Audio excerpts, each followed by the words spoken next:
Salutations à tout le monde, Otep à tout le monde, Imhotep de la chaîne Coton d'Afrique. Aujourd'hui c'est dimanche et comme vous le savez, tous les dimanches, en tout cas pour les habitués de la chaîne, j'ai une petite capsule sur la spiritualité africaine. C'est parti. Avant de commencer les amis, gratitude aux créateurs, aux divinités et à nos ancêtres méritants. Avant de commencer, juste adresser à nos frères et sœurs musulmans un bon ramadan. Ceux qui font le ramadan, beaucoup de courage et un bon ramadan. Moi, pour eux, de tolérance. Et c'est très important de préciser cela. Les amis, il y a 2 jours, j'ai reçu un appel d'un ancien collègue, un Sénégalais. Un ancien collègue, un vieux collègue en fait. Donc il m'appelle et il me dit, ouais, comment ça va, on prend des nouvelles et tout. Et il me demande, alors tu es toujours chrétien? Je ne sais pas, on parlait de quoi et on arrive dans la religion. Il me dit, tu es toujours chrétien? Je lui dis, non. Il me dit, ah bon? Non, parce que lui, il est musulman. Donc pour lui, voilà, il est très content. Donc t'es quoi alors? T'es devenu musulman? Je lui dis non. Et le gars, il est déçu. Comment ça? Mais t'es pas chrétien, t'es pas musulman, t'es quoi? Et là, je me mets à rigoler en fait. Et je baisse la tête et je lui demande, mais...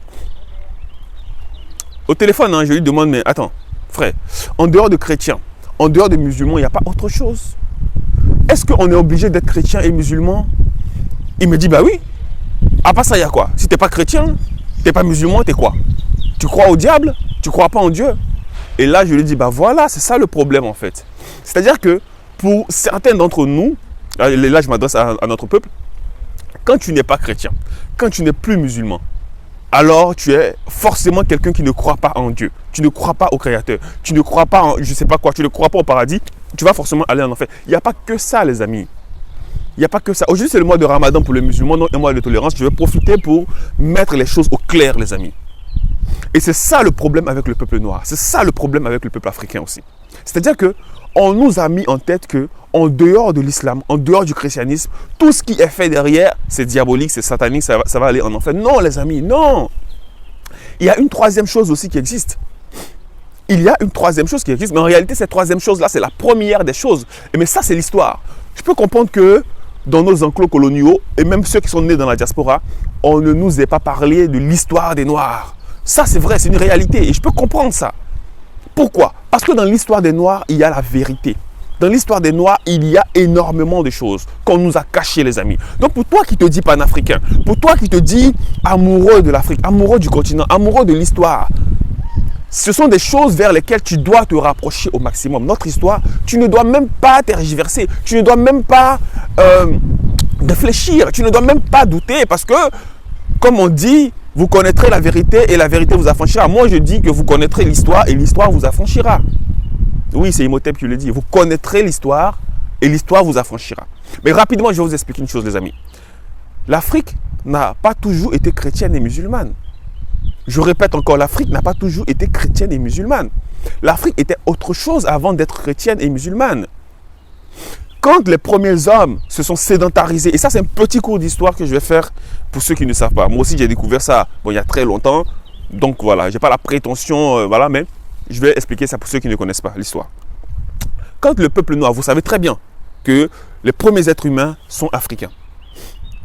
Je ne sais pas si aujourd'hui, là, il y a des chrétiens et musulmans qui affirment que les premiers êtres humains sont nés à Jérusalem ou sont nés en Arabie. Je ne sais pas s'il y a des gens qui le pensent. J'espère que non, parce que ça veut dire que le niveau est vraiment bas. Ça veut dire que le niveau d'aliénation est extrême. Donc j'espère que non. Bon, même la science l'a démontré. Et ça, nous, on le savait depuis très longtemps, parce que nos ancêtres, quand vous écoutez les griots, pour ceux qui sont de culture bambara, de culture d'Afrique de l'Ouest, ce qu'on appelle les griots, c'est-à-dire que ceux qui chantent l'histoire, ils expliquent un certain nombre de choses. Les premiers êtres humains sont africains. Les premiers à s'être sédentarisés, c'est-à-dire que s'être posés et construire une vie, un endroit de vie et de paix dans un endroit précis, sans aller à gauche, à droite, ce sont les Noirs. Et à cette époque-là, les autres peuples, c'est-à-dire que les Blancs, les Arabes, les Juifs n'existaient pas encore. Ils n'existaient pas encore. S'ils existaient, ils étaient dans des zones froides. Ils étaient dans des zones froides. D'accord? En Europe, ou ce qu'on appelle l'Eurasiatie. En Eurasiatie. Voilà, en Eurasie, si vous voulez. Dans des zones froides là-bas. Ils étaient en train de galérer à chercher à vivre, à chercher à manger. Bref. Et donc, notre peuple se sédentarise. Quand ils se sédentarisent, ils vont alors, en moins de 10 000, inventer des sciences qui vont leur permettre de vivre. Comment on va se nourrir? Donc, ils vont inventer l'agriculture, ils vont inventer la pêche, ils vont inventer l'élevage, etc., etc. Ils vont inventer l'urbanisme parce qu'il y a un besoin de se loger. Ils vont se loger. En fait, ils vont créer là un empire. Avant d'être un empire, ils vont créer là des villes où ils vont s'organiser, ils vont mettre un système de pouvoir, de gestion du pouvoir avec une autorité, etc., etc. En fait, c'est la première fois dans l'histoire, avant que les autres peuples même n'existent, si vous voulez, qu'on parle de rois, de reines, etc., etc., des gens qui se sont sédentarisés, de lois, Et à cette époque-là, ils vont alors se poser la question de savoir, mais si nous sommes là, si tous ces éléments de la nature là que vous pouvez apercevoir, d'accord, tous ces éléments de la nature là sont là, c'est du fait de quelqu'un qu'ils ont appelé Imana, donc le créateur, l'être invisible qu'on ne voit pas. Donc, ils sont partis de cette observation que il y a un être suprême qui a créé tout ça. Donc, vous voyez que déjà en moins 10 000, nos ancêtres sont les premiers à parler de l'existence de celui que vous appelez Allah, de celui qu'on appelle Yahvé ou je ne sais pas quoi, même si on ne parle pas de la même personne. Je parle au sens figuré, si vous voulez. Je parle dans le fond, c'est-à-dire que l'existence d'un être suprême. Bon. Quand je dis que ce n'est pas la même personne, c'est-à-dire que toutes les croyances et les codes qui ont été mis derrière ne sont pas les mêmes que les Africains anciens. Voilà. Donc, il n'y a pas d'histoire, les amis. Okay.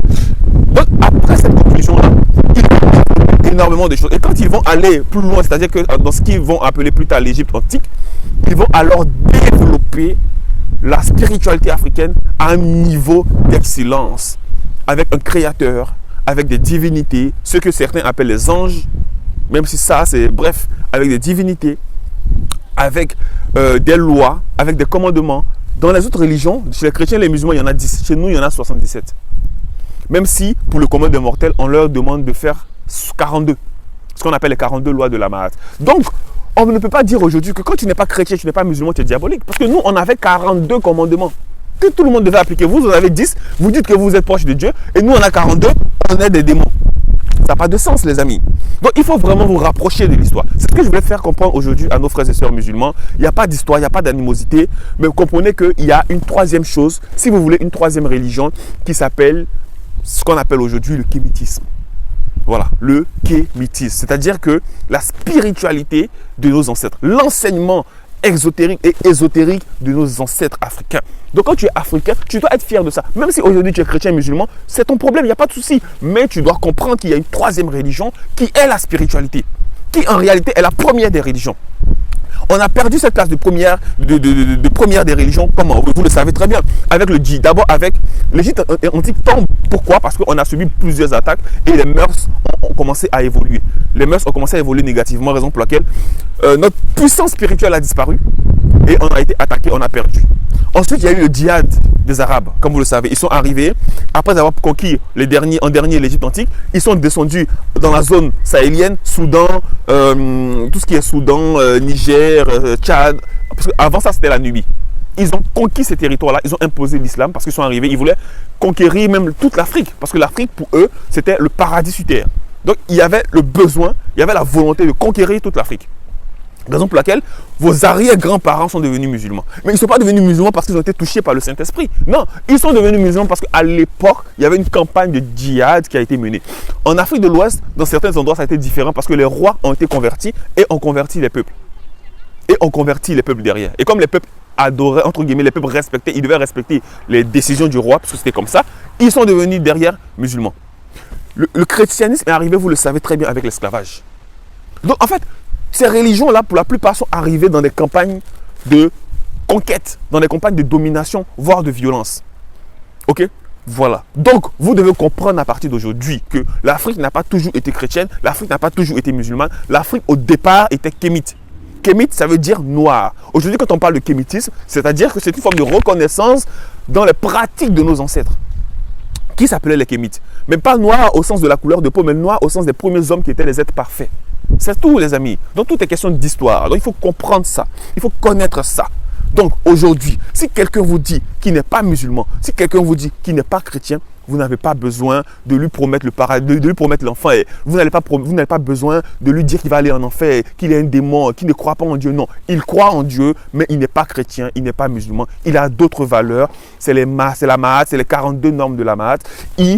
Si vraiment il respecte la Mahat, c'est quelqu'un qui est beaucoup plus spirituel. Parce que dans les 42 normes de la malle, on lui dit de ne pas voler, de ne pas injurier, de ne pas calomnier, etc. etc. Ce n'est pas de la magie, c'est des choses pratico-pratiques. C'est des codes pour lui permettre d'être en harmonie avec les éléments de la nature, d'être en harmonie avec la volonté du Créateur, avec les désirs du Créateur. Donc en réalité, le kémite est censé être beaucoup plus spirituel que les autres. Le kémite est censé être beaucoup plus juste, beaucoup plus parfait, beaucoup plus droit, beaucoup plus équitable.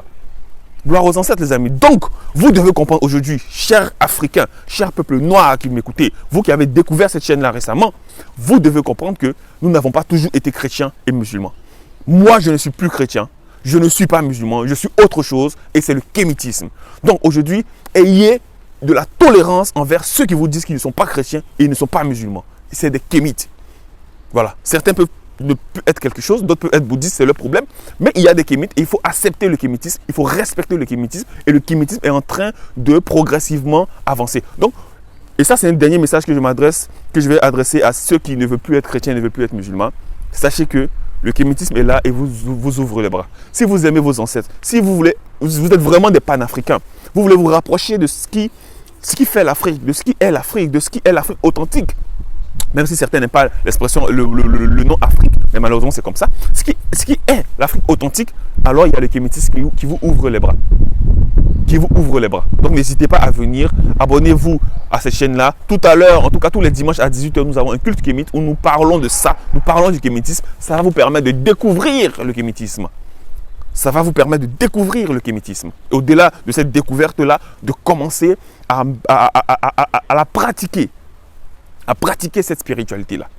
Oui, parce que nous allons l'enseigner, nous sommes en train de l'enseigner sous forme de religion. Parce que oui, avant, c'était enseigné sous forme de religion. Parce que au-delà, parce que c'est quoi la spiritualité? La spiritualité, c'est ton rapport personnel avec le Créateur. Mais avant d'avoir un rapport personnel avec le Créateur, il faut connaître. Il faut connaître les codes. Il faut connaître les bases. Il faut connaître les valeurs. Il faut connaître ce qu'il y a dedans. Donc ça, c'est la religion. Parce que c'est ce qui devient aujourd'hui des coutumes, des traditions. Et quand aujourd'hui, vous avez des peuples en Afrique qui continuent de faire ça, c'est bien. Même si aujourd'hui on dit, ah ceux-là c'est leur coutume, c'est leur tradition. Non, avant c'était autre chose. C'était une religion qui avait deux faces. La face exotérique, c'est-à-dire donc la face de la religion, et la face ésotérique qui est vraiment la spiritualité pure. Voilà les amis, cette petite capsule pour le kémitisme. J'espère que nos frères et sœurs chrétiens et musulmans qui nous regardent auront de la tolérance et vont enfin comprendre qu'il y a une troisième religion. Les amis, on n'est pas diabolique, d'accord? Donc acceptez-nous. Comme nous, on vous accepte, on vous tolère. En Afrique, vous êtes chrétiens musulmans, on vous tolère, acceptez-nous. D'accord? Parce que nous, c'est l'histoire. Nous, c'est l'original. Nous, c'est ce qui fait l'Afrique. Donc, ayez au pire une fierté pour nous, si vous voulez. Ayez de la fierté, ayez de la reconnaissance, ayez de l'amour, même si vous ne partagez pas nos valeurs, pour ceux qui ne veulent pas, mais ayez au moins le mérite de reconnaître que nous, parce que nous sommes rapprochés de l'histoire, nous sommes en train de nous rapprocher de nos valeurs anciennes. Il n'y a rien de plus beau. Aujourd'hui, on est tous en train de courir vers l'authenticité africaine. On est tous en train de courir vers l'authenticité de nos cheveux. On ne veut pas se décaper la peau. On veut revenir à nos valeurs. On veut revenir aux langues africaines. Mais ça fait partie du processus. Revenons aussi, pour ceux qui le souhaitent, à la spiritualité africaine. C'est le processus, les amis. Voilà, donc Dimanche Kémite, c'était cette petite capsule, même si elle était un peu trop longue parce qu'il fallait préciser et expliquer les choses vraiment comme il se doit. Merci les amis et on se retrouve pour ceux qui regardent cette vidéo le dimanche pour notre culte Kémite à la gloire de nos ancêtres dimanche à 18 h. Si vous la regardez en semaine, partagez-la massivement, c'est super important. Et puis j'attends vos commentaires en dessous là, j'attends vos commentaires. Dites-nous ce que vous pensez du kémitisme, toujours dans le respect parce qu'on n'attaque pas les religions, mais dites-nous ce que vous pensez du kémitisme. Et puis si vous êtes sortis de ces religions-là, expliquez-nous comment vous êtes sortis de ces religions-là, pourquoi vous êtes sortis de ces religions-là et qu'est-ce que vous pensez du kémitisme. Allez les amis, ciao.